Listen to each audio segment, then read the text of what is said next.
Sekarang di bumi gimana? Adakah masih hormat kepada Dia Sang Maha Esa? Adakah masih tunduk totalitas atau tunduk-tundukan? Saudaraku yang kekasih, mari kita kembali kepada sejatine ngaurip kehidupan roh kita yang aslinya saat di surga kekal. Dan itu yang diinginkan Allah. Allah itu roh, gembala dengan roh kita. Nanti Tuhan akan memberikan kebenaran, cara perdamaian. Nama kata lain adalah Salam saudaraku yang kekasih. Sebelum kita membongkar bangkir, mengintip tanah air surgawi kita menyaksikan satu lagu pujian terlebih dahulu. Amin. Oh, alangkah dalamnya kekayaan hikmat pengetahuan Allah, sungguh tak terselidiki keputusannya dan jalan-jalannya.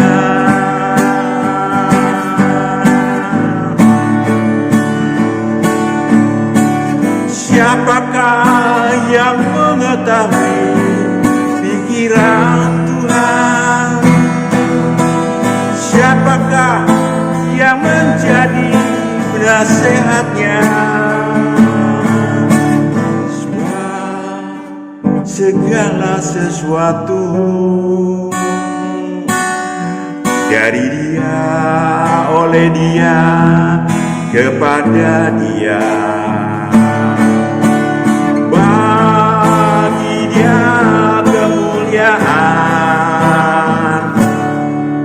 Sampai selama-lamanya.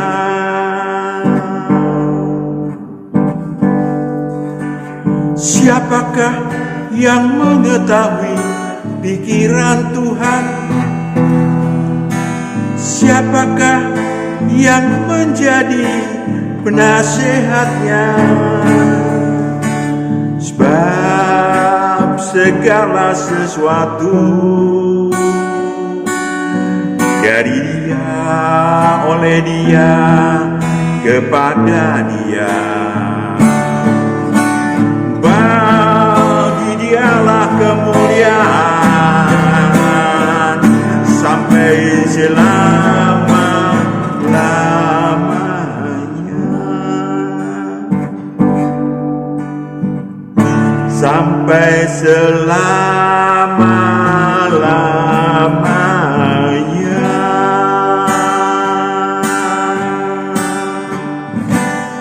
Mengintip tanah air surgawi kita, mengingat masa sebelum roh saudara dan roh saya turun ke bumi. Kita pulang kampung, kita beli tiket dulu, tetapi tiket bolak-balik, saudaraku, bukan tiket berangkat langsung gak balik ke bumi lagi. Kita menengok kampung halaman ilahi kita, kampung halaman roh kita. Mungkin kalau saudara tanya kampung halaman tubuh alamnya saudara, ada yang di Jakarta, ada di New York, ada di San Francisco, ada di Jerman, dan seterusnya. Tetapi ini kampung halaman ilahi yang sangat indah, non jauh di sana, di mana kita diciptakan.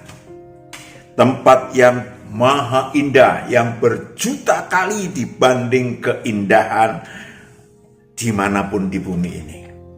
Amin. Saudaraku yang kekasih, di mana tidak ada kelaparan, di mana tidak ada kejahatan, tidak ada laknat.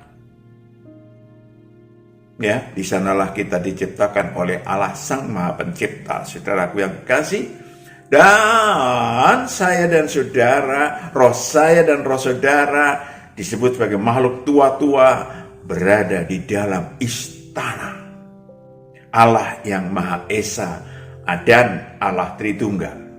Kita akan meneropong penuh kerinduan tanah air ilahi kita. Benarkah tanah air ilahi kita? Kita baca dulu Ibrani 11 ayat 13 sampai 16. Sebelum kita memulai, kita akan mendengarkan firman Tuhan. Kita akan memahami dulu bahwa kita memang punya tanah air ilahi. Lanjut. Ibrani 11 ayat 13.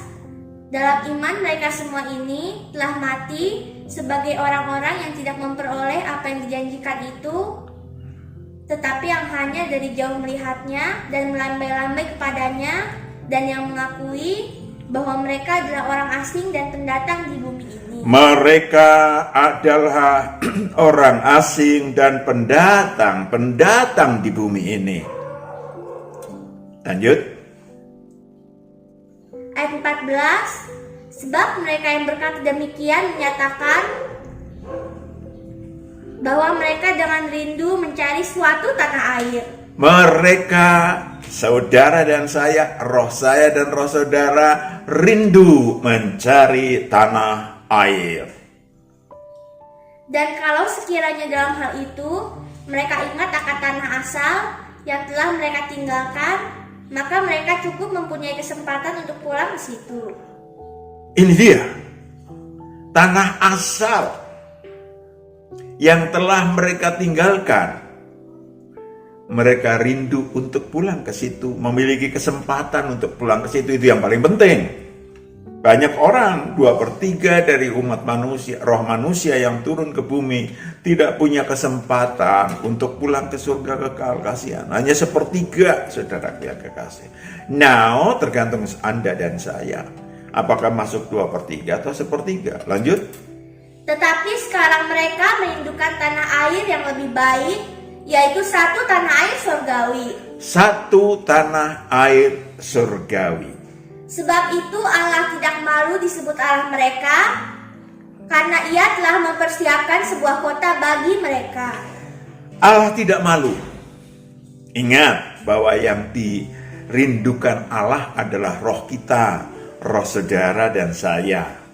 Bukan tubuh alamiahnya, karena tubuh alamiahnya akan habis. Ya, di bumi ini menjadi debu tanah. Yang dirindukan rohnya. Itu yang disediakan.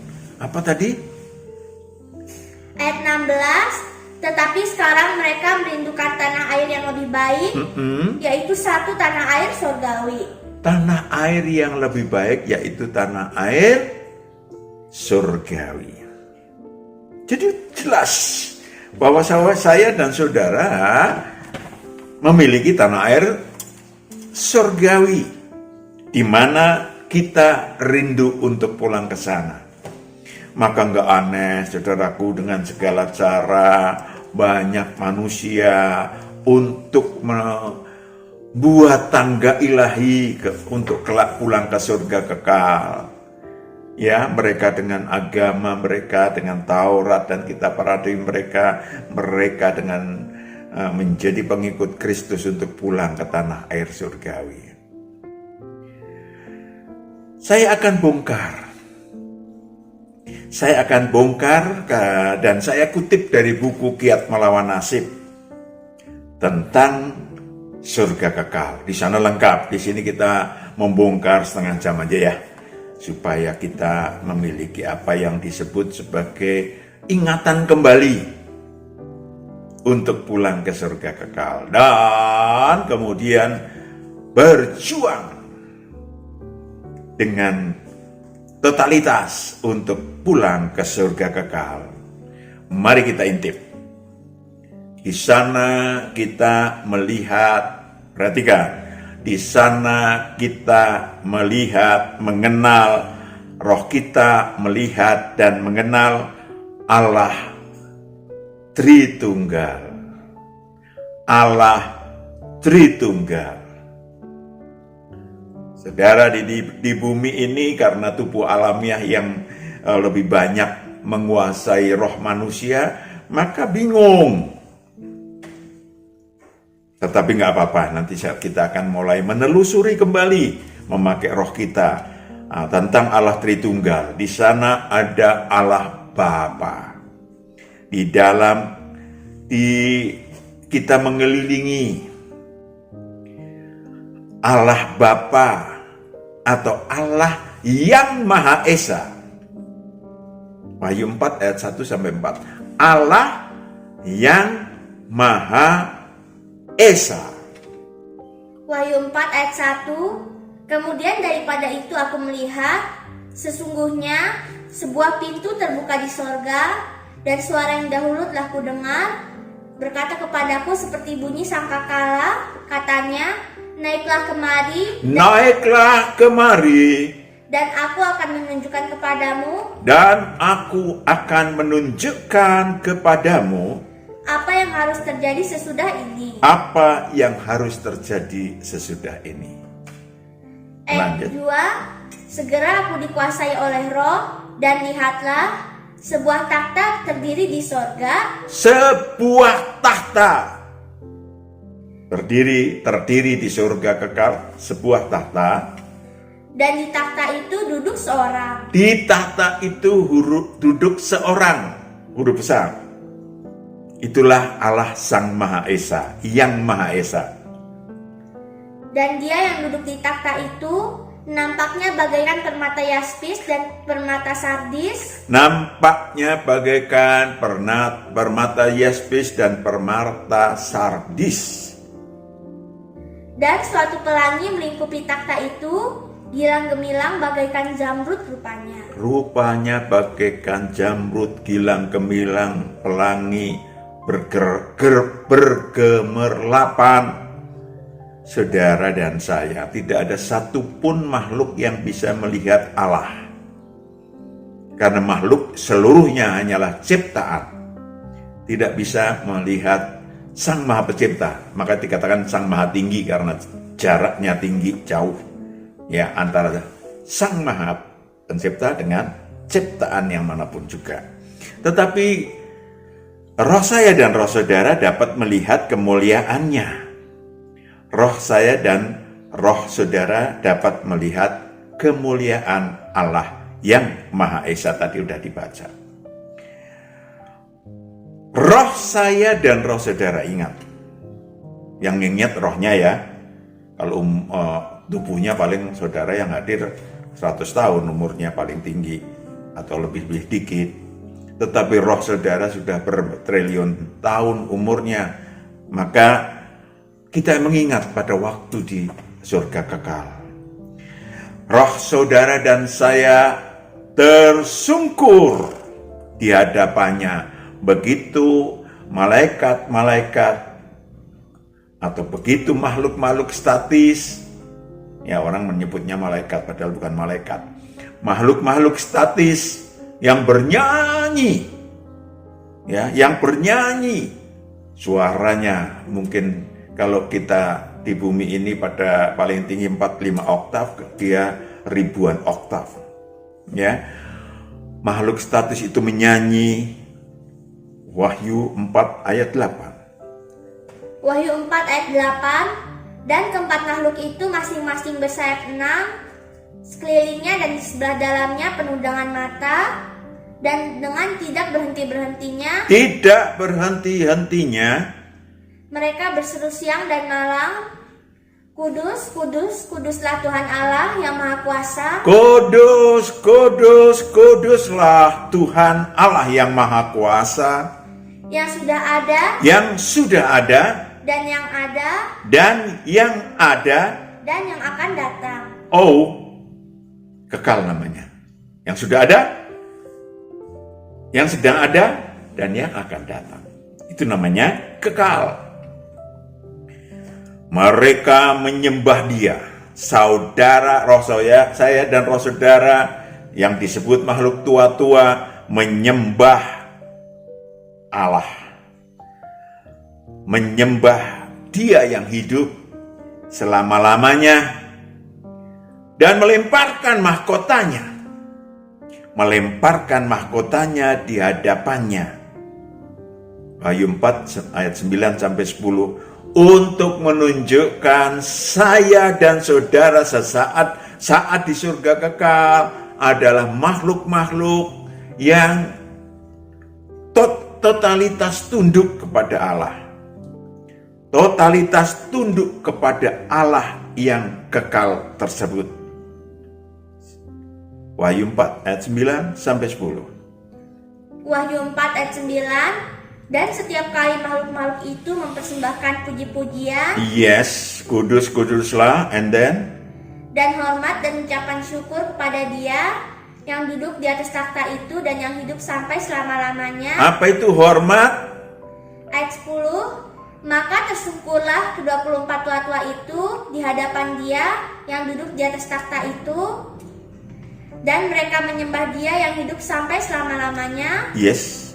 dan mereka melemparkan mahkotanya di hadapan takhta itu sambil berkata, Ya Tuhan dan Allah kami, Ya Tuhan dan Allah kami, Engkau layak menerima puji-pujian Engkau layak menerima puji-pujian dan hormat dan kuasa, sebab Engkau telah menciptakan segala sesuatu, Engkau telah menciptakan segala sesuatu. Kita percaya bahwa Dia Allah Sang Maha Pencipta yang menciptakan roh saudara dan roh saya dan juga. Dan oleh karena kehendak-Mu semuanya itu ada dan diciptakan. Yes. Oleh karena kehendak-Mu semua ada dan diciptakan, kita percaya. Walaupun kita tidak menyaksikan penciptaan saya dan saudara, roh saya dan roh saudara, tetapi kita di sana percaya. Now, see, you and me.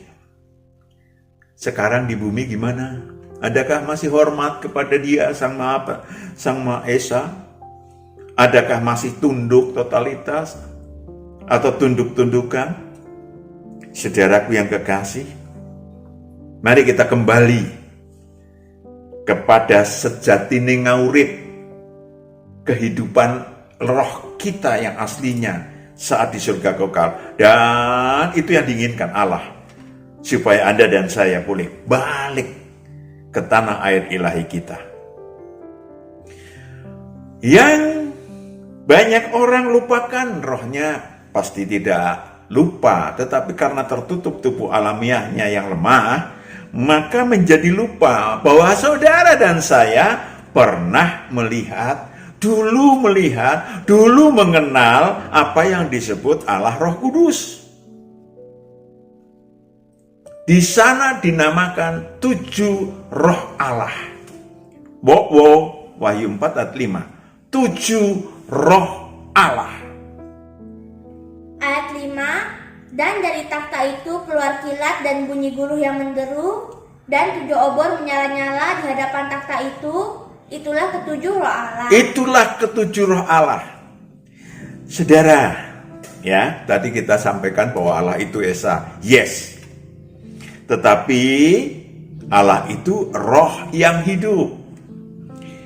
Bukan bilangan Esa artinya 1 tambah 1 ada 2. Itu bukan bilangan itu. Yang ditangkap oleh panca indera manusia, bukan. Ya, maka Allah yang Maha Esa adalah Allah yang menunjukkan, menyatakan bahwa Dia adalah satu-satunya, tiada yang lain. Satu-satunya, tiada yang lain. Yang Maha Esa itu tidak ada yang lain. Tetapi Dia adalah roh, bukan tubuh. Dia adalah roh. Allah itu roh. Yang, perhatikan, ciptaannya aja sudah, saya boleh katakan luar biasa sistem dalam diri kita aja kita lihat. Maka Sang Pencipta tentu saja Sang Maha Sistem. Ini yang banyak orang lupakan. Sang Maha Sistem. Maka bagian daripada Allah yang Maha Esa memiliki sistem yang hidup dalam dirinya.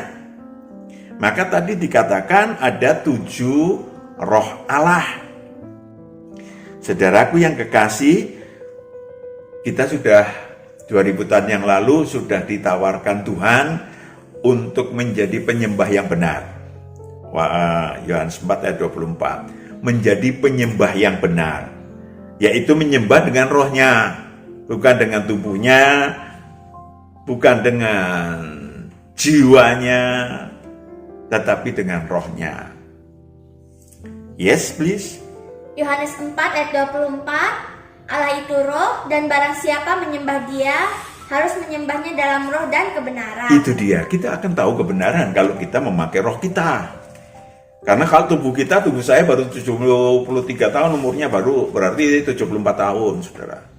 Ya, belum apa-apa. Saya ingin sampaikan bahwa Allah itu roh, maha roh, yang tentu saja memiliki bagian yang banyak 7 roh Allah tadi, yang dibutuhkan oleh Allah untuk melakukan segala sesuatu. Ya. Dari tahta tadi sudah dibaca. Dari tahta itu keluar kilat dan bunyi menderu, dan 7 roh Allah 7 roh Allah, 7 obor yang menyambar-nyambar, itulah 7 roh Allah. Saudaraku yang kekasih, kita mengenal di bumi ini karena pada waktu kita yang mendaftarkan diri menjadi calon anak-anak Allah turun ke bumi, dia ada. Ya, kalau pakai bahasa Indonesia, mereka tanda kutip ada. Roh-roh kudus itu yang 7 roh Allah ada, menyertai kita turun ke bumi. Maka kita mengenal dia. Saudaraku yang kekasih, bedanya dengan ciptaan, Sang Maha Pencipta bisa menjadikan bagian daripada dirinya yang menjadi hidup, menjadi pribadi yang hidup, yang tersendiri. Artinya 7 roh Allah, 7 itu menunjukkan tak terhingga. Salah satunya, salah semuanya. Ya, pakai bahasa Indonesia yang mudah untuk ditangkapnya adalah seluruhnya bisa menjadi pribadi. Allah yang Maha Esa memiliki roh yang tak terhingga, yang bisa menjadi tak terhingga pribadi. Saudaraku yang kekasih, kita mengenal Allah Roh Kudus yang memimpin murid-murid Tuhan secara pribadi di bumi ini. Kalau 1000 murid Tuhan berarti ada 1000 roh Allah yang tinggal dalam diri manusia. Saudaraku yang kekasih, kalau misalnya 2000 murid Tuhan kumpul, ya 2000 orang. Maupun tidak kumpul masing-masing di rumah atau di tempat masing-masing, ya mereka tinggal dalam diri manusia itu masing-masing. Saudaraku yang kekasih, mereka 7 roh Allah itu atau Roh Kudus itu yang kita kenal di surga kekal, itu turun bareng-bareng kita. Wahyu 5 ayat 6, turun bareng-bareng kita ke bumi. Wahyu 5 ayat 6, maka aku melihat di tengah-tengah takhta dan keempat makhluk itu, dan di tengah-tengah tua-tua itu berdiri seekor anak domba seperti telah disembelih, bertanduk 7. Bertanduk 7 tanda menunjukkan kekuatan Allah ada di dalam Roh Kudus yang nanti akan dikatakan. Bertanduk 7, kilat dan bunyi petir, digambarkan demikian. Digambarkan tentang roh 7 roh Allah. Lanjut. Dan bermata 7. Bermata 7 menunjukkan kebenaran, menunjukkan terang ilahi yang dimiliki oleh setiap Roh Kudus, setiap roh Allah, ya, yang memiliki kebenaran ilahi Allah yang maha. Saudaraku yang kekasih, dengan demikian kita sudah kita sudah melihat bahwa kita sudah menyaksikan, mengenal Allah Roh Kudus sejak di surga kekal. Kita akan mengenalnya atau sudah mengenalnya di bumi, bukan? Saudaraku yang kekasih, Allah Roh Kudus di bumi ini, Yohanes 14 ayat 26, kita kenal Sang Anak Allah menerima gulungan kitab dari Allah yang Maha Esa diberikan. Wahyu 5 ayat 7 saudara bisa baca. Dan kemudian kita pelajarin di bumi ini. Maka kita turun ke bumi. Kenapa kok turun ke bumi? Kenapa nggak di sana? Karena di dalamnya ada yang disebut sebagai kita harus pelajarin adalah pengetahuan yang baik dan yang jahat. Nggak ada di surga kekal yang jahat. Maka terpaksa, tanda kutip, kita harus turun ke bumi kalau menjadi pengajar nanti. Menjadi raja-raja nanti. Waktu pulang menjadi imam-imam Allah yang maha tinggi. Gulungan kitab itu sangat dinanti-nantikan oleh seluruh makhluk manusia. Seluruh makhluk ciptaan Allah di surga kekal. Saudara bisa baca Wahyu 5 ayat 1-4 yang diajarkan kepada saya dan saudara. Pengetahuan yang baik dan yang jahat, beraneka kebenaran, nanti akan dibawa pulang sepulang dari bumi ini. Setelah kiamat, kita akan pulang ke surga kekal. Ya, maka waktu 2000 tahun yang lalu, Sang Firman, namanya Allah Anak, Sang Firman, Anak Domba, Sang Anak Domba, saudaraku yang kekasih, adalah pernah menjadi manusia 2000 tahun yang lalu, saudaraku, dan turun ke bumi menerangi hati calon anak-anak Allah di bumi. Soal itu saudara bisa baca atau dilihat tentang Sang Anak Domba, tentang Allah Anak dalam YouTube yang sudah disampaikan. Kita akan mengingat kembali, tadi sudah dibongkar sedikit tempat tinggal roh-roh saudara. Saudaraku, surga kekal jangan dibayangkan kecil. Bumi dan alam raya itu dihuni oleh beberapa makhluk ciptaan Allah. Iblis, manusia, makhluk-makhluk statis, malaikat terang yang dinamis, dan beberapa yang lain. Itu saja luasnya sudah, bayangkan aja, bumi dan seluruh alam raya. Itu diciptakan Allah untuk dihuni makhluk-makhluk itu. Lalu, maksudnya makhluk-makhluk yang menyertai turun ke bumi untuk menggembleng calon anak-anak Allah, saya dan saudara di bumi ini. Jadi kalau bumi dan alam raya itu segitu luasnya untuk beberapa jenis makhluk, maka di surga kekal yang tak terhingga banyak jenisnya, Wahyu 5 ayat 11, yang tak terhingga banyak ciptaan makhluk ciptaan Allah yang banyak jenisnya dan jumlahnya. Wahyu 5 ayat 11, maka aku melihat dan mendengar suara banyak malaikat sekeliling takhta, makhluk-makhluk dan tua-tua itu, jumlah mereka berlaksa-laksa. Dan beribu-ribu laksa. Beribu-ribu laksa menunjukkan tak terhingga jumlah dan jenisnya. Jadi surga kekal itu sangat luas, saudaraku. Dan saya dan saudara berada di dalam istana. Di dalam istana di surga kekal, istana Allah Tritunggal di dalam surga kekal. Kenapa?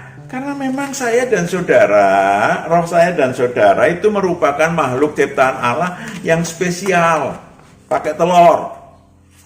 Artinya saya dan saudara berbeda dengan makhluk-makhluk ciptaan yang lain.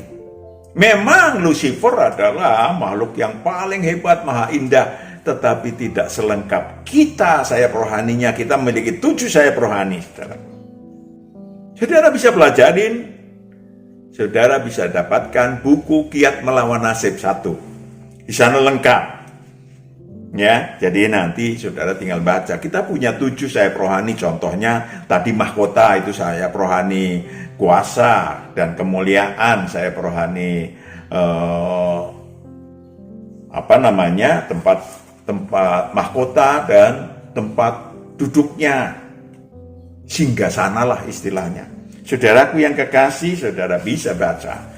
Kita sudah membaca tadi bagaimana di sana pelangi yang luar biasa dan seterusnya. Saudaraku yang kekasih, Anda dan saya yang adalah makhluk tua-tua yang turun ke bumi diberi tubuh alamiah. Saya sudah 73 tahun dikasih tubuh alamiah. Ya 73 atau 74 lah. Dan disebut manusia. Dulu di sana disebut makhluk-makhluk tua-tua. Manusia-manusia memiliki roh yang kekal yang saya dan roh tersebut yang ada di dalam saya dan saudara berjuang menjadi anak-anak Allah dengan harapan pulang kembali ke tanah air ilahi tadi sudah kita baca. Dan saudara dan saya harus ingat bahwa seleksi di bumi ini karena banyak orang, saya bukan menghakimi tapi banyak orang bodoh. Mereka banyak tertarik, ya, terjebak pada apa yang disebut sebagai kemuliaan duniawi. Yang ada apa-apanya di bagian kemuliaan yang kita ilahi, yang kita terima di surga kekal, tidak ada apa-apanya. Sampean pakai paling hebat, paling enak, paling mulia, paling apapun di bumi nggak ada apa-apanya. Ya, maka saya dan saudara hari ini saya menyelesaikan satu intipan tentang surga kekal, tanah air surgawi kita. Amin. Kita ingat untuk pulang ke sana. Yang 2/3 masuk neraka kekal, yang 1/3 kita tutup dengan Zakaria 13 ayat 9. Yang 1/3 akan digembleng oleh sang anak domba, sementara yang lain melupakan bos kita, sang anak domba, sang anak Allah. Sementara saya dan saudara, mari kita berjuang. Mari kita siap digembleng. Zakaria 13 ayat 9. Zakaria 13 ayat 9. Aku akan menaruh yang 1/3 itu. Aku akan menaruh yang 1/3 dalam api. Dan akan memurnikan mereka seperti orang memurnikan perak. Aku akan menguji mereka seperti orang menguji emas. Mereka akan memanggil namaku dan aku akan menjawab mereka. Mereka akan memanggil namaku dan aku akan menjawab mereka. Aku akan berkata, mereka adalah umatku. Mereka adalah umatku. Dan mereka akan menjawab, Tuhan adalah Allahku. Tuhan adalah Allahku. Maka damai sejahtera, Yohanes 14 ayat 27 akan menyertai saya dan saudara. Itulah awal karcis untuk pulang kembali ke surga kekal. Disebut sebagai damai sejahtera. Yohanes 14 ayat 27. Yohanes 14 ayat 27. Damai sejahtera kutinggalkan bagimu, damai sejahteraku kuberikan kepadamu, dan apa yang kuberikan tidak seperti yang diberikan oleh dunia kepadamu. Janganlah gelisah dan gentar hatimu. Janganlah gelisah dan gentar hatimu. Ayat 28, kamu telah mendengar bahwa aku telah berkata kepadamu, aku pergi, tetapi aku datang kembali kepadamu. Yes, dia ada sekarang. Bagi manusia-manusia yang percaya kepada Dia Allah yang hidup, sang awal dan yang sang akhir, akan dituntun oleh Dia, akan dibimbing, digembalakan secara pribadi oleh sang awal dan sang akhir yang kita kenal di surga kekal, sang anak domba, sang Allah anak. Amin. Kita berdoa. Bapa di surga, kami serahkan anak-anakmu yang terkasih, supaya anak-anakmu termasuk yang 1/3 untuk siap kembali ke surga kekal. Mari kami siap digembleng, dimurnikan oleh Tuhan, oleh sang anak domba yang menjadi pemimpin, Raja di atas segala raja, Tuhan di atas segala Tuhan, untuk membawa kami kembali kelak pada waktunya pulang ke surga kekal. Di dalam nama Yesus Kristus, hamba serahkan anak-anakmu ini. Haleluya. Amin. Sampai jumpa. Tuhan berkati.